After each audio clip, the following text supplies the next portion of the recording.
The Island Boys were without a doubt one of the biggest international rap phenomena in 2021, but also one of the strangest, man. And look, I'm sure you've seen them somewhere out there. There's just no way to escape. You go on TikTok, they're there. Instagram, they're there too. YouTube, well, you already know. The guys simply took over the internet for a while, and I'd say that even today, they're still around, even after everything that happened. The hype hasn't completely died yet, but there are some not-so-good things happening with them now. Let's understand all of this today, but hold on, let's start from the beginning. It's already pretty clear that they're a recent phenomenon, right? But what were they doing before that? Frank and Alex were born on July 16th, 2001, and man, I don't even need to say they're twins, it's way too obvious. They were born in an area called Pompano Beach in Florida.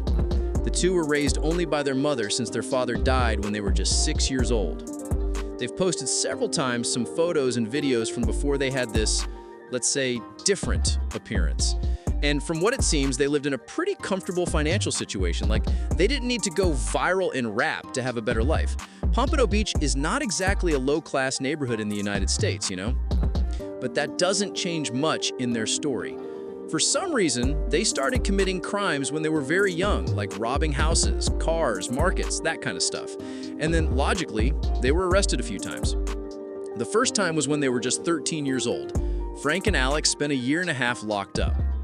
Well, when you're 13, you don't go to a regular jail. That's only allowed once you're 16 in the United States. So most of the times they were arrested, they were kept in a kind of juvenile facility, like a juvenile detention center in the US. After they got out, they were arrested again at 16. One of them got out pretty quickly, but Alex was locked up from 2017 to 2018. And look, he had a lot of charges on him. Trafficking, home invasion, possession of drugs, possession of weapons, lots of other stuff, man. We don't have that much information to really understand why they did this, since they grew up in a pretty good financial condition. But if I had to guess, and attention, this is totally just my guess, I think it has to do with the next part here. The two started getting tattoos at like 12 years old. By 14, they already had a significant number of tattoos, especially for a 14-year-old teenager, you know? This whole look, these activities, I think this plan of getting into music had been going on for a while already. This style, like bad boy, that they created around themselves is part of the character, but we haven't gotten there yet. Before creating the whole Island Boys character, they had already released some other songs, starting exactly in 2018 when they were finally out of jail. You can still find them pretty easily on YouTube, but unfortunately, it didn't go that well. Like, no one had even heard of them before 2021, more precisely just a few months ago. They started showing up in several videos on TikTok. And man, there's no better platform than that to make anyone famous overnight, so it was the right place to look for attention. Very right. It only took a few months until they hit a worldwide viral. It already has more than 10 million views just on the platform. But the most important thing, it got them out of there, and that's the hard part. Yes, I'm talking about their famous "I'm an Island Boy." Man, that song went viral in a way I still don't understand to this day. Like, not that the song is bad, but it also isn't anything special. And that's the point.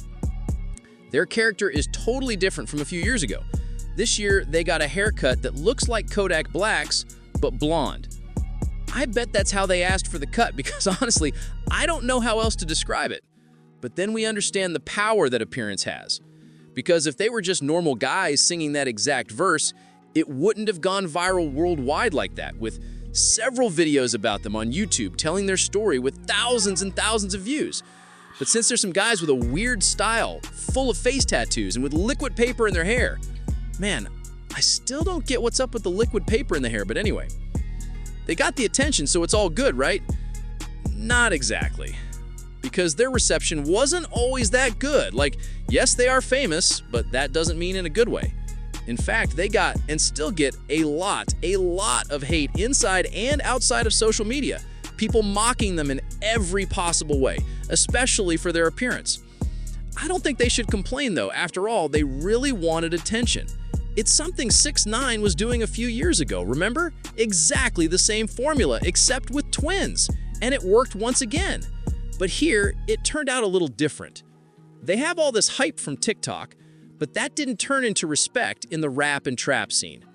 Like, in their first show, where people went specifically to see the two, they got booed, man. People didn't like the songs they brought. And honestly, I get it. The hype was created around the character they were selling, not their songs. I bet you don't know any other song of theirs. Yeah, I didn't either before making this video. And it wasn't the only show they got booed. Some of the others they did were the same. Reality is cruel, but it is what it is. Going viral on TikTok doesn't mean you're gonna earn respect in a scene like rap, which is very demanding. In the end, the guys became the biggest rap joke of 2021, an extremely short-lived hype. So guys, I hope you enjoyed getting to know this story. If you want me to make more videos like this, leave it in the comments. Thanks for watching until the end, and see you next time.